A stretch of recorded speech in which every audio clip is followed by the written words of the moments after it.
अथ गुणत्रयविभागयोगो नाम चतुर्दशोऽध्यायः।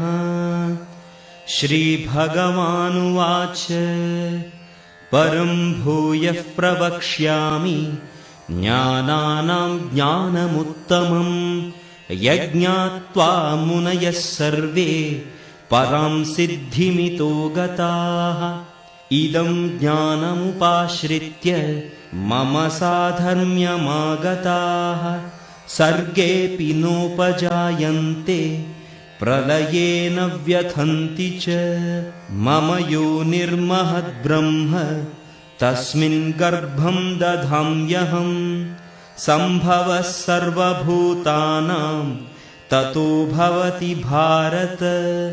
सर्वयोनिषु कौन्तेय मूर्तयः सम्भवन्ति याः तासां ब्रह्म महद्योनिः अहं बीजप्रदः पिता।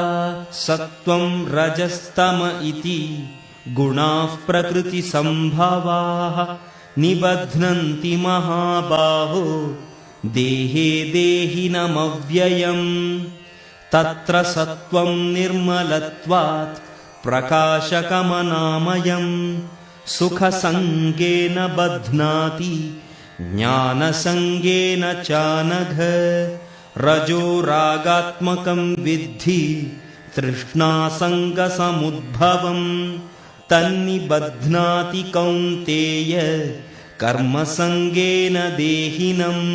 तमस्त्वज्ञानजं विद्धि मोहनं सर्वदेहिनां प्रमादालस्य निद्राभिः तन्निबध्नाति भारत। सत्त्वं सुखे संजयति रजः कर्मणि भारत। ज्ञानमावृत्य तु तमः प्रमादे संजयत्युत।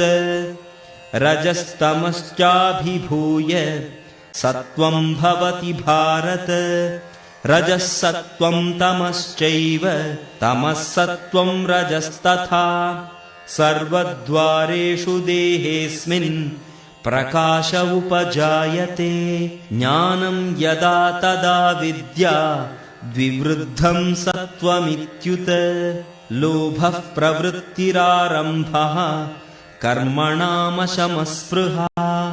रजस्येतानि जायन्ते विवृद्धे भरतर्षभ। अप्रकाशो प्रवृत्तिश्च प्रमादो मोह एव च। तमस्येतानि जायन्ते विवृद्धे कुरु नन्दन।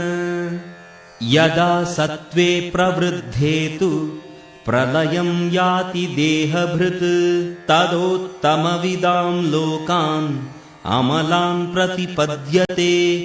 रजसि प्रलयं गत्वा कर्मसङ्गिषु जायते तथा प्रलीनस्तमसि मूढयोनिषु जायते। कर्मणः सुकृतस्याहुः सात्विकं निर्मलं फलं रजसस्तु फलं दुःखम् अज्ञानं तमसः फलं। सत्त्वात् संजायते ज्ञानं रजसो लोभ एव च। प्रमादमोहौ तमसो भवतो ज्ञानमेव च।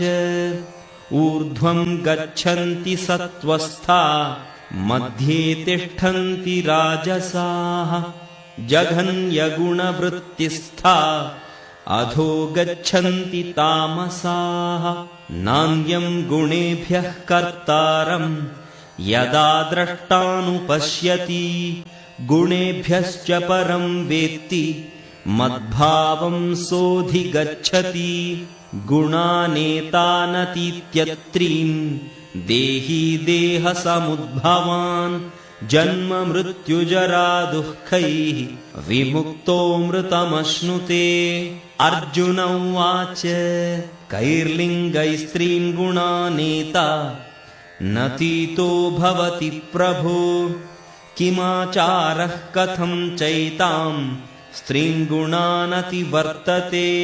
श्रीभगवानुवाच प्रकाशं च प्रवृत्तिं च मोहमेव च पाण्डव न द्वेष्टिः सम्प्रवृत्तानि न निवृत्तानि काङ्क्षति उदासीनवदासीनो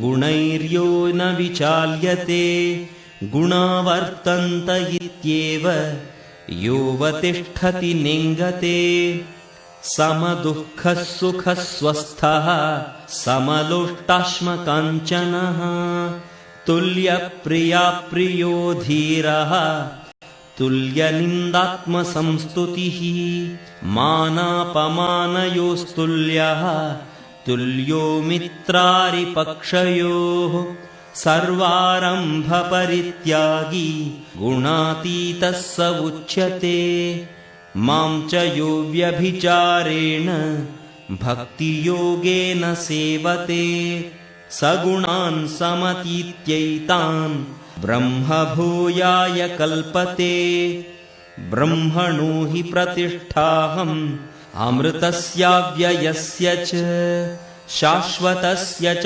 धर्मस्य सुखस्यैकान्तिकस्य च इति श्रीमद्भगवद्गीतासु उपनिषत्सु ब्रह्मविद्यायां योगशास्त्रे श्रीकृष्णार्जुनसंवादे गुणत्रयविभागयोगो नाम 14.